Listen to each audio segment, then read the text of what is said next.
sempre fatiche e titichetà. Good movie. In the scene that preceded that scene, Chef Primo was in the kitchen and he was preparing some great part of that feast, and he had a woman there with him who he wanted to be a friend with, and asked her to taste something out of the frying pan as it was becoming ready, and he eventually grabs it for her because it's hot and sticks it into her mouth, and her response at the beauty and the aesthetic of that moment was to say, "Oh God, she goes. And then Chef Primo responds by saying, "Oh my God is right, see? Now you know. To eat good food is to be close to God. You know what they say, to know God, with his Italian accent, to have a the knowing, a knowledge. The knowledge of a God is the bread of angels."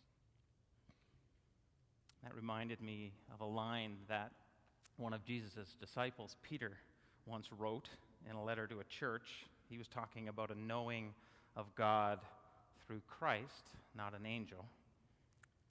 And he wrote, "Concerning this salvation, this knowing of God, the prophets who spoke of the grace that was to come to you searched intently and with the greatest care, trying to find out the time and the circumstance to which the Spirit of Christ in them was pointing when he predicted the sufferings of Christ and the glories that would follow. It was revealed to them that they were not serving themselves, but you. You back then, who he was writing to, and you right here. When they spoke of the things that have now been told you by those who have preached the gospel to you by the Holy Spirit sent from heaven."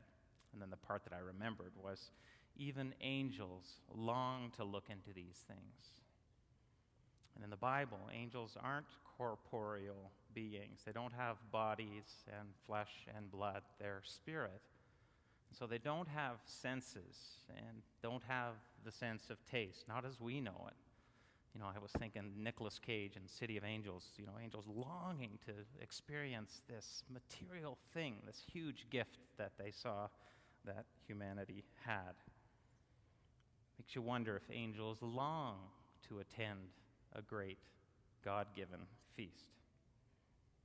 Or not, because maybe the thing that they taste and the knowledge that they take into themselves is even greater, is more than enough. It must be, for them, pure ecstasy. A few weeks ago, I was invited to some newer members at New Hope to their home, self-described food hobbyists who said, "We'll have you over for a little something." I continue to thank God for that night. That evening, Fran and I, we tasted the best food we've ever had in our lives. I'm 46, right? I've eaten a lot of food. Never so good as what we experienced that night. And they said it was going to be a slow food scene. And I didn't really know what that meant coming into it, but it meant that, sort of prepare a whole bunch of small courses as we went throughout the night, sort of hanging over the counter in the kitchen and watching, and then moving to the table and drinking some wine, and just the whole night was the meal. During the second course, I had an epiphany, an experience that I had never had before with food. You know that face that your favorite TV cooking chef makes when she takes a bite of the final product and it's just like heaven, I'm thinking, date myself, Galloping Gourmet, that guy had a face, right? I thought, one day I'm going to have that face when it comes to food. And I had it, and it was sublime. All of my senses engaged in this feeling of joy and sort of transcendent lifting up, and I'm not making too much out of this. It was so beautiful and good and gracious, that moment. And it was a gift from the chef to me, to us, holy, amazing. The entire evening was. So what was the second course? Well, I called it a scallopy thing with carrot sauce with some kind of spice on it. When I emailed the chef and said, "Can you tell me what that was?" He emails me back graciously, I'm sure having just been offended by me calling it what I did. "John, traditionally you would call the scallopy thing an amuse-bouche. An amuse is to excite the senses and the appetite."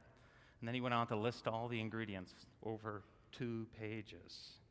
The carrot anise emulsification was carrot juice, 4 cups from Lund's Organic Farm in Innisfell.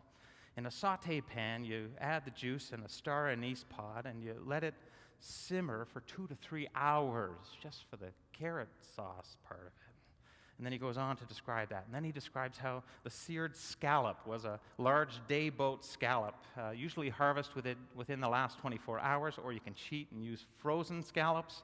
Wash and dry them, remove the tendons, season them with kosher salt to dry and season the surface of the scallop. Use a paper towel to get rid of the moisture so that when it cooks up, it caramelizes properly. And he goes on and on about the scallops. And then the presentation in a wonton soup. So we had 4 of these wonton soups, one for each of us there. And then the carrot emulsification was in the bottom of the spoon. And then he would put the caramelized scallops on top. And then he would use one of his 12 million different salts. This one was a Hawaiian salt because of the minerals in that region and how that particular saltiness is a little less salty and works with this, I think. And then he put them all together, and he says, this dish, he talks about the taste, he talks about the sweetness, he talks about the texture, he talks about the temperature, he talks about the variances and how you have to have this balancing this with the wine.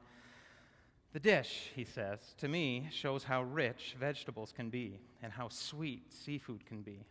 Nuance that exotic herbs and spices bring, and how important minerals, i.e. salt, are to pull all of it together. And then his editorial theological comment at the end. God needed us to have nutrition, but gave us far more. Pretty sweet, eh?